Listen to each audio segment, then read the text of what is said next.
now we have our keynote speaker. And I get the pleasure of working with him every now and then at ESPN. But Marcus Spears is, you probably know him as a head-busting defensive end. He went to LSU, and we have a couple of Tiger fans in here. He won 2 SEC titles there, also a national championship in New Orleans, and he's a native of Louisiana. So as you can imagine, it's kind of a big deal. And then he went on to be drafted in the first round and played for 8 years in the league, which we all know that's extraordinarily hard to, 1, get drafted, to 2, stay in the league, and he basically bowed out when he wanted to leave. So one thing that I always want to say, and I know about him, is just because he was talented doesn't mean that he didn't put in a lot of hard work to continue to be where he was, to excel, exceed. And he also afterwards has a blossoming career with ESPN and an extraordinary story about how he actually got there. And I think that Marcus kind of models how you take something from the field of play into the professional world, but also his backstory and the things that he's been able to see.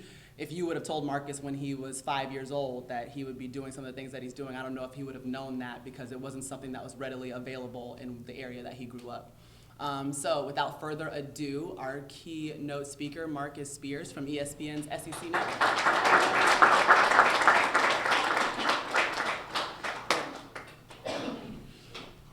I'm gonna just savor this for like 5 seconds, because that's the last time she ever gonna talk good about me.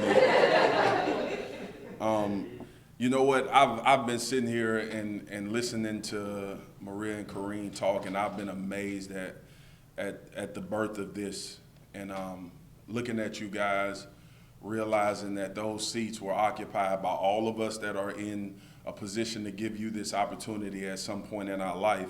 And it always brings me back to, like Maria said, I grew up in South Baton Rouge, Louisiana, not very opportunistic area in Louisiana, single mother.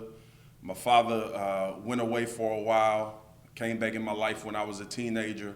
And I've always thought about, every time I'm sitting still and I get a chance to hear other people talk, I reflect on that journey and that road, and I always try to find the silver lining in it and be present in the moment that I'm in right now. But I'll take you back a little bit. I was 5 years old growing up in South Baton Rouge, Louisiana, across the tracks, as we like to say, and it was probably 4 or 5 days a week I didn't see my mother, because I would be at football practice when she came home, and by the time I wake up in the morning, she was going back to her second job. So I understood what hard work was. I saw what it looked like. I understood it.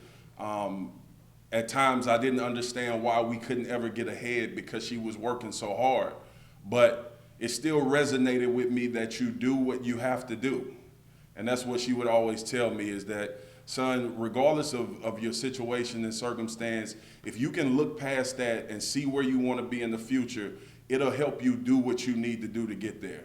And that was something that always stuck with me as a young kid. And then growing up 5 minutes away from LSU's campus, and until I was 16, I had never stepped foot on LSU's campus, because it was such a far-fetched dream for me to be able to have an opportunity to go somewhere like that and that place, that I never even thought about it. And it got me to thinking, and I always thought, you know, when you talk about mentors and mentees, the job of a mentor is to give you access to information that you wouldn't readily have available to promote you to something forward and something that you think you want to be in life. So growing up, reaching out, and to meet my mentors were my coaches. They were all of my football coaches, my basketball coaches, even some dudes that was doing the wrong thing in the neighborhood that told me that this life isn't for you. And I think about that, because they come in all shapes and sizes. It doesn't necessarily take for you to have a huge title to promote somebody and put them in position to be where they want to be in life.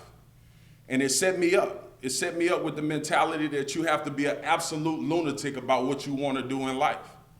And that propelled me to the point where I thought, you know, I'm pretty good in football. I'm bigger than every kid on the block. So hopefully I can have a chance to at least go to high school and graduate from high school. And that'll be something that happened very rarely in my family. So I was fortunate enough to go to Southern University Lab School in Baton Rouge, play football there. About my third year, I started getting these letters from Texas A&M and LSU and UGA and schools all across the country, and I really didn't grasp and understand what was happening until I opened up a letter from Southern University, the HBCU in Baton Rouge, and it said, we'd like to offer you a full scholarship to come play football. And I was like, what? Because all my life, my mom had told me, boy, if you don't get college paid for, you're going to work after your senior year of high school. So, and that was our reality. So after I got that letter, I was like, I'm going to Southern. No question. First people to offer. So I started opening up hundreds and then thousands of letters coming in for football. And I always went back to being 5 years old and realizing never stepped foot on LSU's campus. Never had a chance to see what actually happens at a place like that. Had heard about it, had actually saw African-American athletes go to LSU and have success and go on to further their career in the NFL, but it wasn't me. It wasn't my situation. It wasn't the neighborhood that I grew up in. The neighborhood I grew up in, you do two things. You either sell drugs or you go work at the plant after you graduate high school. Exxon Mobil. That's Baton Rouge's hotbed for young African-American men that graduate from high school and have to go work immediately. So that was something I never thought about. And then I had a chance, I got a letter saying from Coach Nick Saban saying, we want you to come visit the school on an official visit, and we would like to offer you a scholarship. Now my dad and mom graduated from Southern. And they were like, boy, walk 5 minutes right now down to that school, because they understood that their opportunities didn't limit mine. What they had available to them was to go to HBCU, get a great education, and try to become what they wanted to be in life. And those roads kind of steered the wrong way for them. And they finally came back to it, and they were able to kind of piece things back together. I was so proud of my dad when he graduated from college. It meant the world to me to see somebody bounce back from a situation, you know. And then I go to LSU, and I'm on this official visit.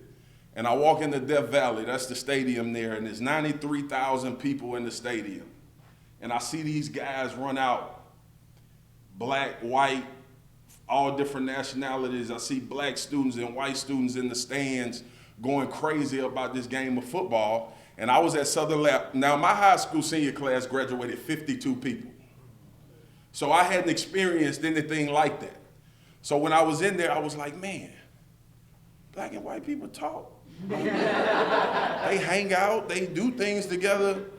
And it was just a culture that I wasn't exposed to my whole life growing up. And when I got on campus, one thing hit me, and I realized, and my mom told me, my mom was on a visit with me and my sister. And my mom told me, she said, just take a second to be present in the moment and realize where you are. And make your decision based on the things that you see going forward. And then Coach Saban comes into my house. Now, our house was in South Baton Rouge. It was a 2-bedroom. Once you walked in the living room, you were in the whole house. You were in the bedrooms, you were in the kitchen, and you were in the living room. So you were welcome.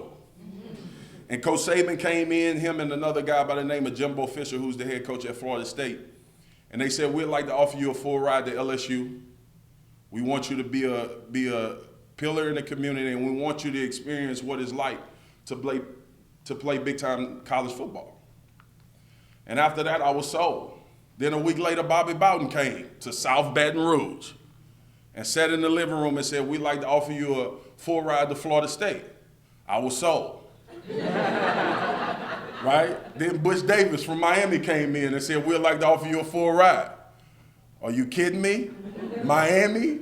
Yes. Everything I had seen on TV was what I was thinking college was going to be like.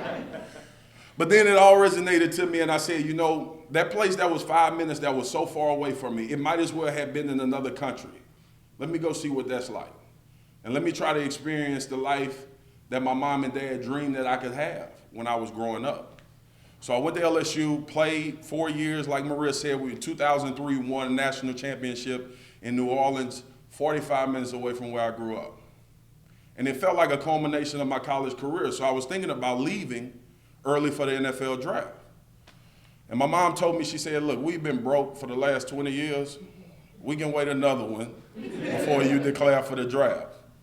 So I said, cool. I went back to school, and kind of things came to me when I was there. I thought about it, from all of those roads and possibilities that I had were because people believed in me.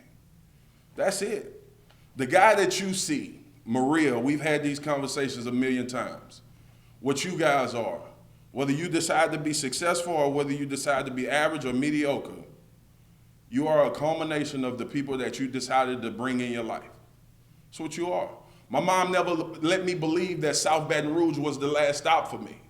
She never let me believe that I could be limited by what I saw every day growing up. So for me, I was just a lunatic. I had blind trust that I could literally be anything I wanted to be in life. It wasn't because somebody stood in front of me and said, you can do everything you want to do in life if you apply these principles. That wasn't my story. My story was, if it's out there, I already don't know how hard it is to get there, so I might as well try it. I didn't have a filter for somebody to say, you can't do this, or you can't do that, or you can't be in this certain location. That just wasn't my story. So that brings me to getting drafted to the Dallas Cowboys in 2005, first round. Bam, there it is. And I remember that phone call with Bill Parcells, who was the head coach at that time, and Jerry Jones. And both of them got on the phone and said, welcome to the Dallas Cowboys. Get ready to work. And I had all kind of whistles and balloons going off behind me. They had just announced it on ESPN. And I'm like, they scared me to death. Like, not one of you guys gonna say congratulations? And at that moment, I realized that for them, it was business. For them, it was something that promoted their family's life and put them in position to take care of the people that they love. So I took that same approach. From the first day I hit the football field in the NFL, my mentality was, what am I gonna do after this? That was it. So for every media session, for every time we had an opportunity to listen to great orators, for every opportunity that we had to listen to people of influence, I was there. I was seated because I wanted to know what was next. I was enjoying my time playing in the NFL. I loved it. Met a great group of guys, formed lifelong friendships, all of that good stuff. Playing on Sundays was something that it felt like it made you whole for me because the game was so prevalent from the time I was 6 years old. So being able to be there and being able to get mom a house and being able to have my family come up to games and them having the opportunity for me to live my dream, it really brought everything in perspective for me from living on Garfield Street in South Baton Rouge, Louisiana. And it was still a process and it was still a thought that it's just blind trust. So then I started mulling retirement, 9 years. We don't like to talk about that because the Ravens, whatever. So my last year I'm mulling over it and I'm in mid-season.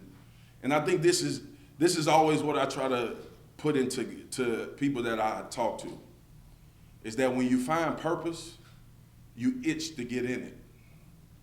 And I was playing in the NFL, making a lot of money, enjoying life, and it didn't fulfill me one bit because I had moved past. My purpose was not lying in the NFL no more. And my purpose was not trying to make it to the league anymore. My purpose was what I was gonna do next. So I retired. I got home 2 weeks later. I'm thinking, what am I gonna do now? 31 years old. I'm doing okay, but I wanna do something. I wanna do something to be of service, and I wanna do something that I could maybe make people laugh in and give an expert analysis about what I know, and that was football. So the SEC network came about.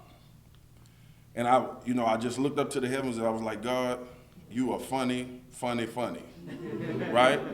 And the year I decided to retire was the inception year of the SEC network. And my sister called me one day and she said, you heard about the new SEC network? They launching? And she was like, you perfect for that. All that time thinking I just had been doing interviews and trying to hone skills, I was getting ready and getting prepared for this moment. And I said, yeah, I heard about it. Because I argue all the time that the SEC is the best conference in football, right?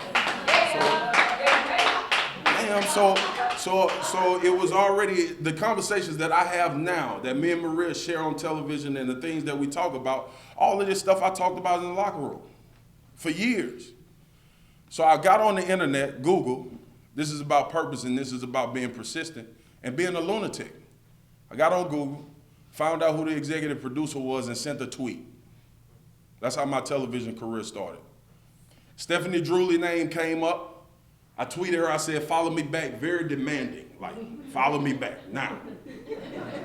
So she followed back, and then I DM'd her, and I said, look, I think this is a great opportunity for me.